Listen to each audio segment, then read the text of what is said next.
Good morning mga karambo. Ay, dito naman tayo ngayon sa ating channel Pinoy Rambo. Ito magandang balita. Ay, hindi to magandang balita. Pwede rin masamang balita. Kasi ang China umaaligid na naman sa Taiwan. Sabagay, Taiwan na at China naman yan. Parang gigil na talaga to na lulusubin nila yung Taiwan. Ngayon, lalo nilang pinaikutan. Ilang beses na ito, tatandaan ko pang-4 o pang-5 ano na nila to, exercise sa paligid ng Taiwan. Pero ito ay malaki na. Walang pinagkaiba to nung nag-exercise ang Russia doon sa paligid ng Ukraine. Nung pag-exercise nila, nung nakita ng Russia na pwede na, kaya nang lusubin, anong sabi ni Russian Putin, President? Hurra!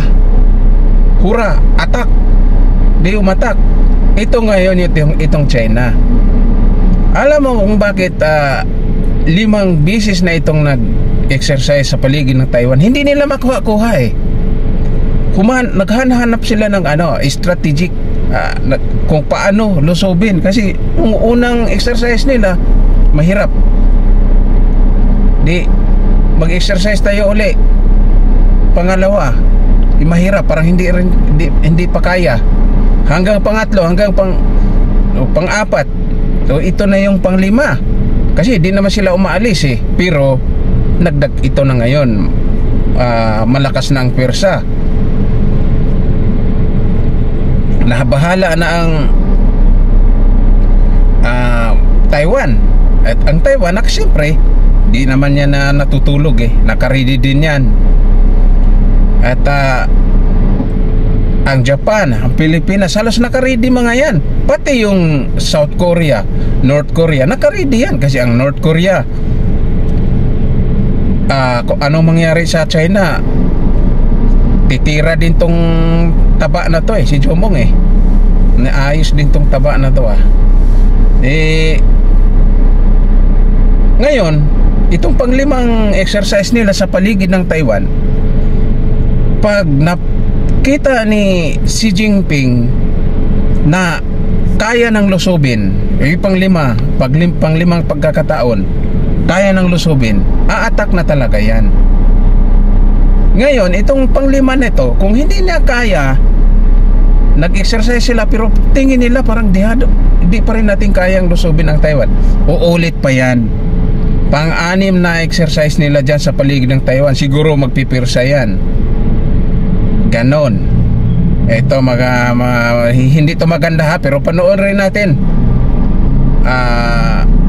Mga karambo, panoorin natin. Sinagawang military drills ng China sa paligid ng Taiwan, kung saan nagpakita ito ng malakas na puwersa upang takutin ang Taiwan, sinabi ng Amerika na patataasin ito ang deployment ng mga puwersa sa rehiyon, kabilang ang mga submarine, strategic bombers, naval vessels at mga espesyal na puwersa mula sa US Army at US Marine Corps. Hindi lang Taiwan ang tutulungan ng Amerika, dahil layo ng Amerika na palakasin din ang Pilipinas na pangunahing kaalyado nito sa Indo-Pacific, matapos aprubahan ng Amerika ang potensyal na pagbebenta ng 20 F-16 fighter jets sa Pilipinas para sa malaking pag-upgrade ng Philippine Air Force. Ngunit matapos ang anunsyong ito, maganda. Inuna na naman ng China ang talagang ng Pilipinas. Amerika nagising na rin, natuto na rin na palakasin ang Pilipinas, dahil ito ang pag-asa nila para malaman ang na mahawakan nila yung Indo-Pacific. Pero pag hindi sila maghanap din ng paraan, hayaan lang tayo. Kaya ano bang na isang malaking natin, lakas natin, saan pinalibutan nito ang Taiwan sa China na yan, ng pagka-alerto ng mga militar ng Taiwan. Pero kahit sa China, huwag tayo magpa-api sa China. Pero ang Amerika hindi na makapasok sa lugar na yan, sa Indo-Pacific. Diba? Ngayon, ganda ng Pilipinas. Kasasabi ko lang nung nakaraang video na sa pagpigil sa China na sa mga bantang dapat hanggang 100-150 konti ang jet fighter natin. Ngayon, dito na, may Amerika na, nag-ano na. Bilang isang pinakamalaking banta sa Amerika, kaya't nanawagan ito sa mga militar na maging handa binta na ang digmaan sa Pasipiko. Inayos ni Higseth ang mga pagbabago sa malawak na istruktura ng mga militar ng US at i-redirect ang focus nito sa rehiyon ng Indo-Pacific. Ang mga bagong diskarte sa denial defense ng Pentagon para sa Taiwan. Loko talaga yung China na yan, no? Deployment ng mga umalman sila sa 20 na F-16, no? Mga special na puwersa. Matindi kasi ang F-16, mga karambo, dahil malakas talaga yan. Papalakas ng pagtatanggol sa mga instalasyong militar ng Amerika sa Indo-Pacific. Grabe yung palibot, to.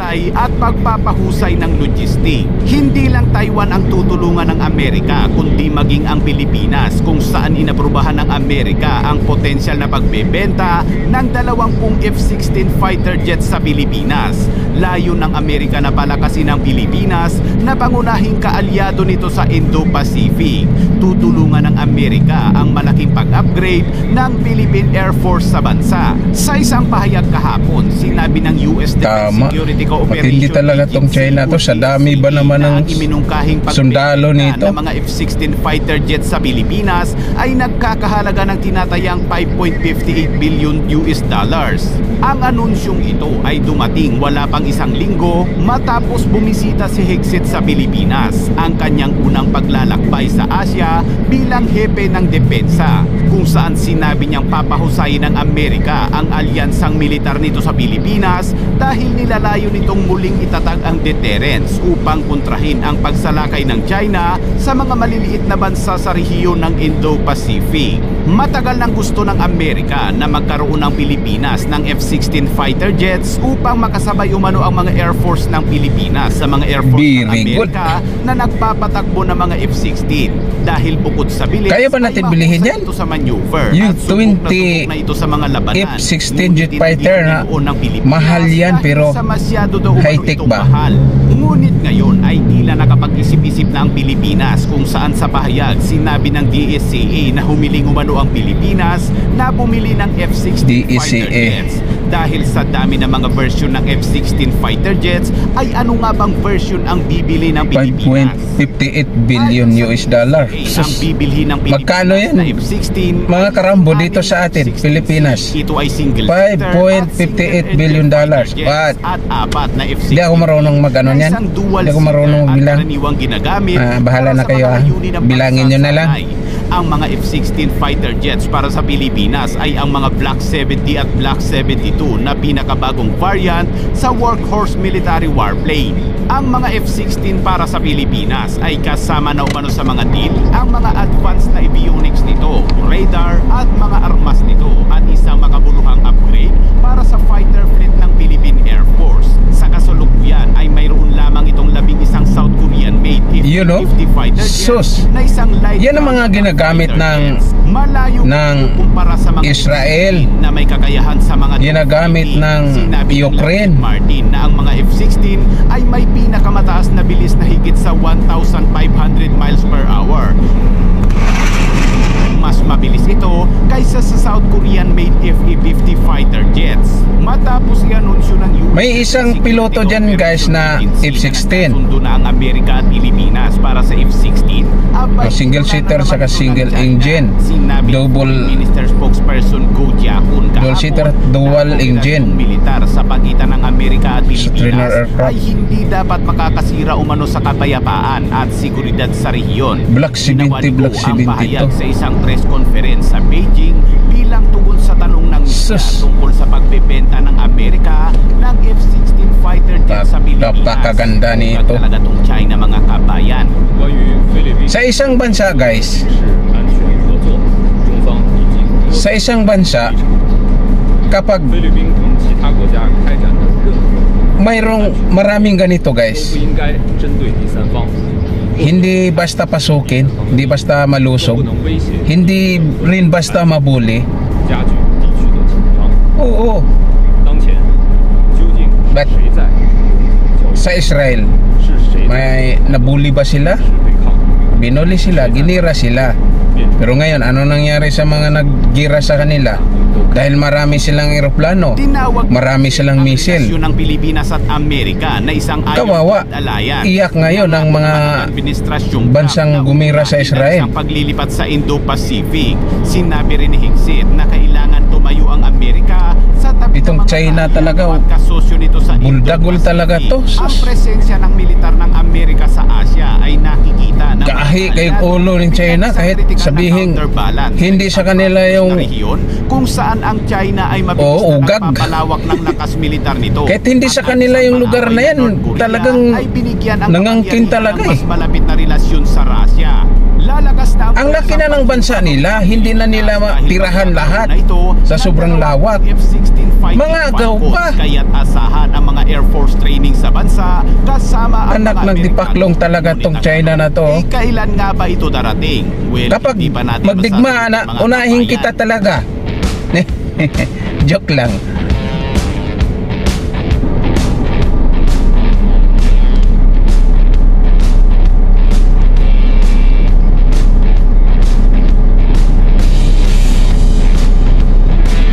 Ironclad Alliance, oh. Ironclad Alliance. Bulol. Ang gladiator yan eh. Yun. Pag nagkaisa ang Indo-Pacific, maliban sa China, hindi yan basta malulusob ng China.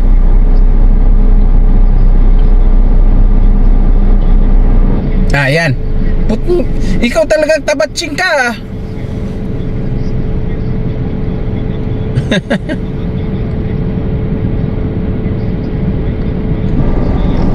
Teka ha.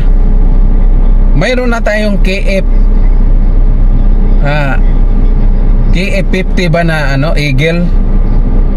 Mayroon na tayong 40. Mayroon na tayong 40 na KF-50. Eagle ba? Yung Eagle 40 na binibili sa Korea, sa Sukor. Tapos mayroon na namang itong 20. 60 na yun guys. Mga karambo, 60 na. Ngayon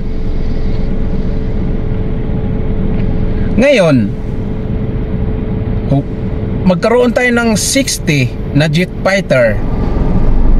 Hindi basta yan mga karambo, kasi 20 na F-16 high-tech yan eh. 20 na KF-50 jet fighter yung sa Korea 40 di 60 plus yung mga dati na mayroon tayong 12 na 70. Marami-rami na mga karambo. Ngayon ang padamihin natin dito mga karambo, ang suggestion ko, opinion, ang paramihin natin ay ang missile. Katulad ng BrahMos, kahit hindi BrahMos, katulad ng Spider na galing sa Israel, yan high-tech yun. High-tech din ang BrahMos kasi biro mo, subok naman yan sa Ukraine, sa Russia na gawang India. Dapat mayroon tayong marami niyan kasi ang anuhin man natin yung jet fighter na yan kung walang missile na mura. Lulusob ka sa gira, wala ka dala missile, ipalipad mo yung mga jet fighter mo, mura. Ganon mga karambo. Ngayon hanggang dito na lang tayo.